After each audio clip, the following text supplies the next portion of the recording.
Cappuccino কফিটা ফেসবুকে বেশ ভাইরাল। বাসায় বানানো হলেও কখনো ভিডিও করা হয় না। আসসালামু আলাইকুম everyone, this is me Mahdia. Here is another new video from it's Mahdiya.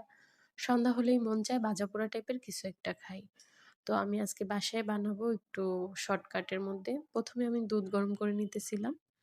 আর এখানে আমি আটা বা ময়দা নিয়ে নিলাম। বাটিতে সামান্য পানি আর স্বাদমতো লবণ আর ২ চামচ ময়দা বা আটা নিয়ে এটা হচ্ছে একটা পাতলা করে ব্যাটার তৈরি করে নিলাম। আর সাথে ডিম নিলাম। ডিমের মধ্যে পেঁয়াজ কুচি আর কাঁচামরিচ কুচি দিয়ে দিলাম। তো এখন হচ্ছে আমি বানাবো। তো মোগলাই টাইপের কিছু একটা আমার খাইতে ইচ্ছা করতেছিল। মোগলাই কোথায় পাবো? মানে বাইরে তো আর যেতে ইচ্ছা করতেছে না। তাই আ মানে শর্টকাটে মোগলাই বানাইতে গেলেও তো অনেকটা সময় লাগবে। তো আমি শর্টকাটের মধ্যে হচ্ছে চাপটির মতো করে কড়াইতে দিয়া তারপরে উপরে ডিম দিয়ে দিলাম।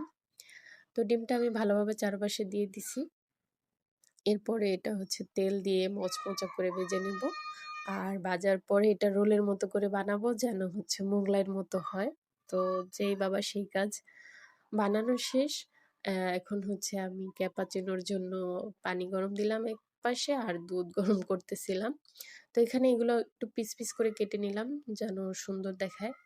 কাটা হয়ে গেছে আর এখানে পানি গরমও হয়ে গেছে।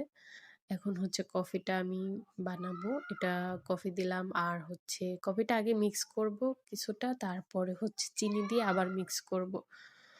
তো এই আ মানে পানি গরম করে দিলে কফিটা ভালোভাবে ফোম হয়। আমি যেটা দেখলাম দুধ দিয়ে দিলে হয় না। গরম পানিতেই বেশ ভালো হয়। তো এটা ফোম হয়ে গেছে, দুধ দিয়ে দিলাম। আমি আবার একটু ডিজাইন-ফিজাইন করলাম না। যাদের মনে প্রেম আছে ওরাই কেবল ডিজাইন করে। আমার মনে প্রেম নাই। তো যাই হোক, কফি বানানো শেষ। আর হচ্ছে এখন এগুলো একটু সাজায়, সাজায় নেব প্লেটে করে। একা তো কি হইছে সেজন্য কি সাজায় খাওয়া যাবে না? তো আমি সাজায় নিলাম। এখন একটু সস নিয়ে নিলাম, টমেটো সস বাটিতে করে। তো এই তো আমার মন ভোলানো নাস্তা রেডি। আম বেশ ভালো হইছে। এখন একটু টেস্ট করে দেখব কেমন লাগে। তবে আহামরি খারাপ লাগে নাই কিন্তু একবারে মোগলাইয়ের ছোট ভাই। যারা শর্টকাটে নাস্তা করতে চান, বানাতে চান এভাবে বানাতে পারেন। বেশ ভালো লাগবে।